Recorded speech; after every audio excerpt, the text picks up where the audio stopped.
Jangan lupa like, subscribe dan notifikasi. Assalamualaikum warahmatullahi wabarakatuh. Teman-teman, marilah kita belajar tentang bagaimana cara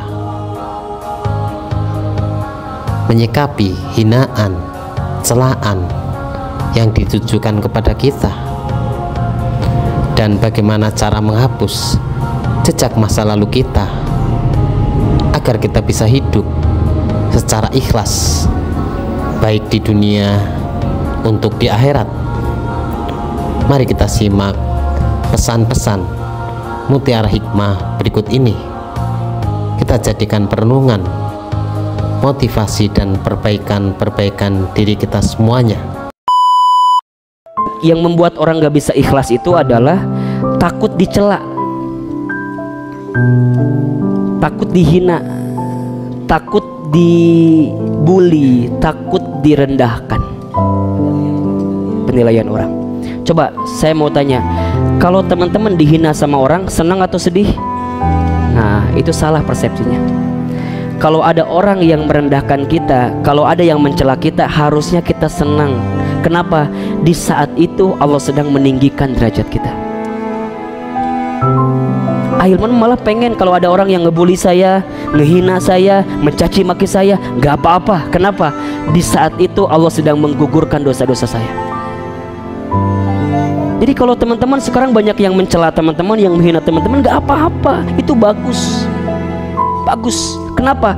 Karena biasanya orang akan kelihatan titik nadirnya sebagai seorang manusia saat dia tahan dengan ujian, saat dia tahan dengan dicaci maki.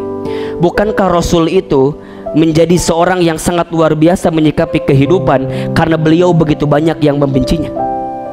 Bahkan saat beliau lahir pun sudah dibenci, beliau jadi anak-anak pun sudah dibenci, saat tumbuh dewasa pun dibenci, bahkan saat mau hijrah menyampaikan kebaikan pun dibenci. Ternyata Masya Allah, kesabaran Rasul saat dicela, dibenci, itulah yang merubah karakternya menjadi karakter yang paling kuat dalam kehidupan. Maka mohon maaf kalau tiga hal ini, senang dipuji, kemudian senang urusan dunia, kemudian takut dicela, teman-teman hilangkan, maka teman-teman akan dapat kategori yang namanya ikhlas. Ikhlas itu memang berat, tapi itulah cara pertama untuk teman-teman bisa menghapus jejak masa lalu. Ingat ya, Umar bin Khattab pernah berkata seperti ini, aku tidak takut sesuatu hilang daripadaku, karena aku tahu selain takdirku maka tidak akan pernah menjadi milikku. Aku pun tidak gelisah dengan sesuatu yang aku miliki kemudian aku kehilangannya. Kenapa?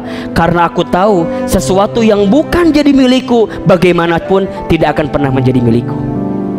Begitu sebaliknya, aku tidak pernah risau dengan apa yang belum aku dapatkan saat ini, karena aku yakin kalau itu semua akan miliki, maka akan datang dengan cara apapun. Santai aja, ikhlaskan, relakan. Kalau bukan punya kita, maka akan hilang. Kalau tetap punya kita, maka akan datang ke kita. Urusan rezeki, Ustaz, dulu saya pernah kerja di sana, sekarang nggak bisa kerja di sana, kenapa saya resign, begini. Tenang, kalau rezekinya buat teman-teman nggak akan hilang dalam kehidupan teman-teman. Ustaz, aku teh sama dia teh menikah mahanya love pisan. Di dia tuh aku abis teh disimpan foto ijazahna teh dari TK, SD, SMP, SMA dikumpulkan ku abis teh. Terus kumaha, aduh nih hal teh pisan, kamari dapat kabar dia teh mau nikah sama teman saya. Sakit di mana? Di dia. Teman-teman tenang, memang begitu. Kalau bukan akan jadi milik kita, nggak akan pernah jadi milik kita kok. Terus kumaha, ikhlaskan aja, relakan saja. Teman-teman, masa lalu kita yang memang bukan punya kita maka akan hilang begitu saja. Dan masa depan kita yang insya Allah jadi milik kita maka akan datang dengan kebaikan-kebaikan itu. So yang paling sederhana adalah ikhlaskan, relakan. Jangan selalu melihat orang di masa lalu, karena setiap orang punya harapan dengan masa depan. Jangan pernah comeback dengan masa lalu, karena setiap orang pasti akan tergiur dengan masa lalunya, tapi dia lupa dengan masa depannya. So Mulai hari ini, satu jawabannya, menghapus jejak masa lalu adalah dengan ikhlaskan, relakan. Makin teman-teman ikhlas kehilangan, maka makin teman-teman akan diganti dengan yang lebih baik oleh Allah Subhanahu wa Ta'ala. Satu, ikhlaskan, relakan.